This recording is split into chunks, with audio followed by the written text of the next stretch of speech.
Hi, I'm Laura. Let me take you on a journey that transformed my life in a seemingly perfect suburban neighborhood. My life unfolded like a complex tapestry, woven with threads of hope and despair. It was a sunny afternoon when Michael and I sat in our cozy living room, the silence broken only by the ticking of the clock. Why don't we try another doctor, Laura? There has to be someone who can help, Michael suggested, his voice filled with optimism. I sighed, feeling the weight of years of unsuccessful treatments. I don't know, Michael. It feels like we've seen every specialist in the state. He took my hand, his eyes sincere. We can't give up. We're in this together, remember? His unwavering support was my anchor, but little did we know, the storm was just beginning. The doorbell rang, and there stood Evelyn, Michael's mother, with her usual air of disapproval. Michael, we need to talk. Alone, Evelyn said, her eyes darting toward me with thinly veiled contempt. Reluctantly, Michael followed her to the kitchen. I couldn't help but overhear their conversation. Michael, you need to think about your future. This situation with Laura isn't going anywhere. Evelyn's voice was firm and cold. Mom, I love Laura. We're not giving up on having a family, Michael replied, his tone equally resolute. You need in here someone to carry on the family name. Maybe it's time to consider other options, Evelyn suggested, her words cutting through me like a knife. That night, as Michael and I lay in bed, his arm wrapped around me, he whispered, Don't listen to her, Laura. We'll prove her wrong. Days turned into weeks, and our hope was reignited when I finally got a positive pregnancy test. We were over the moon, but the joy was short-lived. During a family dinner, Evelyn's toxic words dampened our spirits. A baby with her health issues. Let's see how long this lasts. Evelyn muttered just loud enough for us to hear. I felt a lump in my throat, but Michael squeezed my hand under the table. We're going to be fine, love, he reassured me. The following months were a roller coaster of emotions. Our families gathered for the baby shower, and even Evelyn put on a facade of excitement. But her eyes, cold and calculating, never missed a beat. Make sure you take care of yourself, Laura. We wouldn't want anything to happen to the baby, Evelyn said, her voice dripping with insincerity. I will, Evelyn. Thank you, I managed to reply, masking my discomfort. As my due date approached, Michael and I prepared the nursery. The walls were painted a soothing pastel blue, and the crib stood ready for our little miracle. It's perfect, isn't it? Michael said, beaming with pride. It's everything we've ever dreamed of, I replied, my heart swelling with love and anticipation. However, our dreams were shattered when complications arose during labor. The doctors rushed me into surgery, and I awoke to the heartbreaking news that our baby boy didn't make it. Holding each other, Michael and I wept for the child we never got to meet. Yet in the midst of our grief, Evelyn's words echoed in my mind.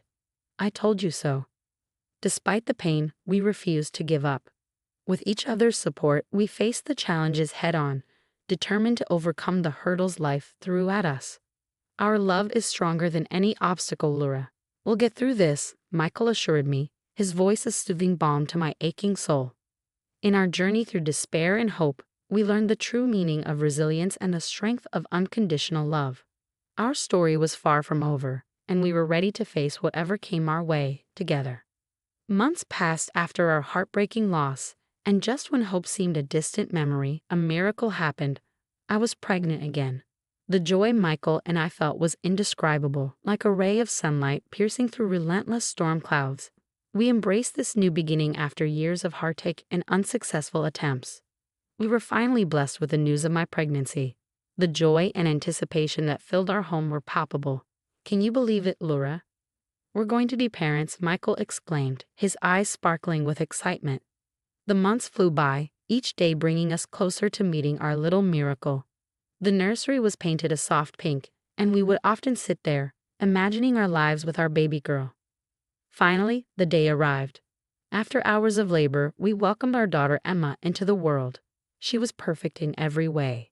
Her tiny hands, her soft cries, everything about her filled our hearts with indescribable love. We did it, Laura. She's here, and she's perfect, Michael whispered, tears of joy in his eyes as he held Sophie for the first time. Our little family felt complete, but this happiness was like a delicate bubble, beautiful yet fragile. Emma's innocent giggles filled our home, a balm to the scars of our past pains. One evening during a family gathering, Evelyn and her daughter Grace arrived. Their smiles restrained, their congratulations hollow. Evelyn glanced at Emma and then at me, her eyes cold and unfeeling. "A girl, huh? Well, let's hope she stays healthy," Evelyn remarked, her words laced with an ominous undertone. I felt a twinge of discomfort but brushed it aside, focusing on the bundle of joy in my arms. Michael squeezed my hand, a silent promise that nothing would dampen our happiness. The first 3 months of Emma's life were a whirlwind of sleepless nights and endless cuddles, but our bliss was short-lived.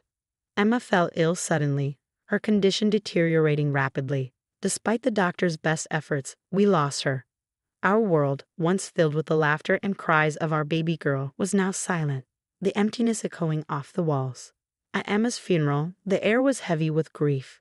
Friends and family gathered, their faces etched with sorrow. But amidst the sea of mourners, Evelyn and Grace stood out. Their demeanor was unsettling. No tears, no signs of grief, as if they were untouched by the tragedy. As I stood by Emma's tiny coffin, heartbroken, I caught a glimpse of Evelyn and Grace whispering to each other, a smirk playing on their lips. Their blatant disrespect in such a sacred moment was a shock to my already fragile state. "Can you believe it? Another one gone. Maybe it's a sign, huh?" Grace whispered, not realizing I was within earshot. Evelyn chuckled softly. "Perhaps Michael will finally see sense and leave her." I watched, stunned, as they exchanged smiles and whispers, their laughter a jarring sound in the solemn atmosphere. It was a slap in the face, a mockery of our pain. My heart pounded in my chest, anger boiling inside me. "I can't believe they're doing this," I whispered to Michael, my voice shaking. Michael looked in their direction, his expression turning from confusion to disgust. "I'll talk to them," he said, but I was already moving toward them. "Really, Evelyn? Smiling at a time like this? What's wrong with you?" I couldn't hide the bitterness in my voice. Evelyn turned to me, her smile fading into a smirk. "Oh, Laura, always so dramatic. We were just." "Just what? Celebrating my daughter's death?" I interrupted, my voice rising. The crowd began to take notice, their murmurs growing louder. Michael came to my side, his eyes filled with anger and disappointment. "Mom, this is unacceptable." "You're at a funeral," Michael said, his voice stern. Evelyn tried to defend herself. "We were just talking about..." "About what?" "How happy you are that my daughter is gone." I was nearly screaming now, my grief turning into rage. Grace stepped in, her voice dripping with fake concern. "Laura, you're overreacting. We're just as sad as everyone else." "No, you're not," I shot back. "You've never wanted me to be happy, not with Michael, not with Emma. You've always wanted me gone." The confrontation drew the attention of everyone present. Michael stood firmly by my side, his arm around me. It was clear where his loyalties lay. "I can't do this anymore, Mom. Your constant negativity, your disdain for Laura, it's too much. I can't have you in our lives if this is how you're going to act," Michael said, his voice unwavering. Evelyn's face fell, a mix of shock and indignation. "Michael, you can't be serious. She's manipulating you." "No, Mom, I'm seeing things clearly for the first time," Michael replied, his decision final. We walked away from them, leaving them standing amidst the whispers of the crowd. That day marked the end of our relationship with Evelyn and Grace. Michael chose to stand by me, and together we faced the world, united in our grief and love. In the weeks that followed, our home became a sanctuary, a place where we could mourn in peace, away from judgmental eyes. We leaned on each other, finding comfort in our shared pain.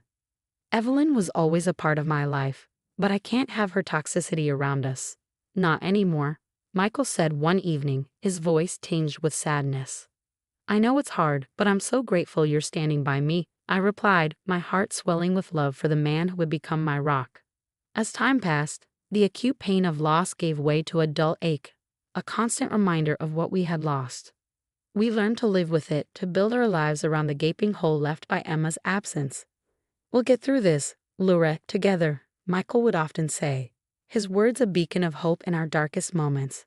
Our journey was far from over, but we faced it hand in hand, our love a testament to our resilience. The betrayal of family was a deep wound, but in each other we found the strength to heal and move forward. Years passed, weaving their way through our lives, bringing healing and new joys.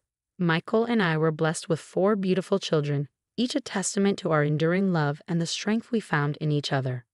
Our home, once shrouded in sorrow, now echoed with laughter and the pitter-patter of little feet. As our children grew, so did their curiosity. They often asked about their grandmother, Evelyn, but the wounds she inflicted ran deep. Her absence in their lives was a conscious choice, a decision made to protect them, to shield them from the toxicity that once threatened our happiness. Then, one day, out of the blue, we received a call. Evelyn was gravely ill, her time drawing to a close. She wanted to see us, to meet the grandchildren she had never known. The news stirred a whirlwind of emotions within me. "Why now, Michael, after all these years?" I asked, my voice a mix of confusion and bitterness. "I don't know, Laura, but she's still my mother. Maybe we should let her meet the kids, just once," Michael replied, torn between his familial ties and the pain of the past. After much deliberation, I agreed, not for Evelyn, but for our children, and perhaps for Michael, to offer him some closure. The day of the visit, I watched as Evelyn entered our home. She was frail and aged, a stark contrast to the woman who once wielded words like weapons. Our children greeted her politely, unaware of the history that hung in the air like a heavy fog. As Evelyn interacted with them, I saw a flicker of regret in her eyes. But it was too little, too late. The chasm between us was too wide, the hurt too deep. After the children had gone to bed, Evelyn turned to me, her eyes weary. "Laura, I know I've made mistakes. I'm sorry, truly sorry." Her words, the long overdue, did little to stir forgiveness in my heart. "Evelyn, I appreciate your apology, but I can't forget what you did. How you made us feel when we needed support the most." Michael sat beside me, a silent source of strength. "Mom, we've moved on. We've built a life, a happy one, without the negativity you brought into it," he added, his voice firm. Evelyn nodded, a single tear trailing down her cheek. "I understand. I just needed to say it, to try and make things right before it's too late." As she left our home that night, I felt a sense of closure. The chapter of our lives tainted by her bitterness was finally coming to an end. I had moved on, we had moved on, and in the faces of our children, I saw the future, bright and unburdened by the past. "We did the right thing, letting her see the kids," Michael said. "Yes, we did. For them, and maybe a little for us too," I replied, feeling a weight lift from my shoulders. Our story, marked by trials and tribulations, was also one of triumph and love. It was a reminder that out of the depths of despair can come the greatest joys, and that in the face of betrayal and hurt, the strength of the human spirit can prevail. Laura's journey through heartache and triumph has come to an end, but it leaves us with the thought-provoking question. If you were in Laura's place, would you have allowed Evelyn, the person who caused so much pain, to meet your children in her final days? Is compassion more important than past grievances, especially when someone is seeking forgiveness at the end of their life? Share your thoughts and experiences in the comments.